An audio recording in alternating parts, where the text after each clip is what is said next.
یەکێک لە جوڵەکانی تری ئەمریکا کە ئەویش سەرنجی زۆر خراە سەر جوڵاندنی یاخود ناردنی 12 فڕۆکەی سوتەمەنی هەڵگر بوو بۆ بنکەی عدێت.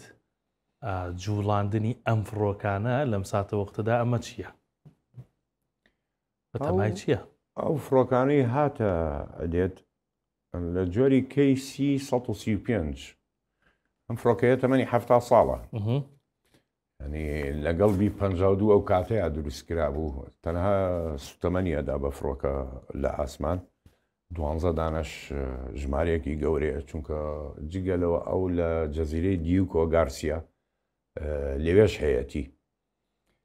ئەمەی هێنابێتن لە حاڵەتێکە دوو احتیمالی هەیە، یەک ئێران بترسێنێت چونکە لە هەموو شوێنێک دەدەم، دوو ئەگەر هات و شەڕ دەستی پێکرد هەڵەی 12 ڕۆژەکە نەکەوێتن.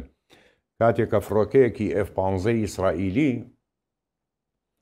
لە باکوورەوە ڕەت بوو لە لای تەبریزەوە لە لای ڕەزائیەوە بەرەو تەبریز ڕۆی لە هەدەفی مەنەساڵی سەواریخ بداتن، باشە لا ئاسمان خەلەرفەنی تێکەوت تێکچوو، نەیتوانی سوتەمەنی لە دڕۆپتانکەکەی وەربگرێ، ئەو تانشێ زیادانەی کە لە بن باڵی هەڵیەگرێتن، ئیتر بە جۆری تانشەکەی هەیە 400 لیتریتیای هەیە، زیاتر هەیە کەمتر.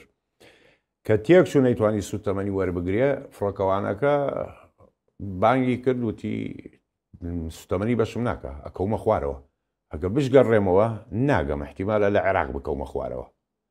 لەبەرەوە یەکسەر بڕیانەیاندا پێی بڕۆ بۆ ئازەربایجان، لەوێ دابەزە، لە ئازەربایجان دابەزە.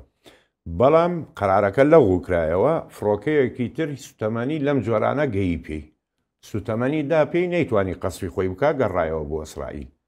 ئەم فڕۆکانە هاتووە بێ هەمووی لە ئاسمانە بێ ئەگەر لە ئێران درا بۆ ئەوی سوتەمەنی بدەم بە فڕۆکان بگاتە قوڵترین شوێنی ئێران و بتوانێت بە ئاسانی بگەڕێتەوە.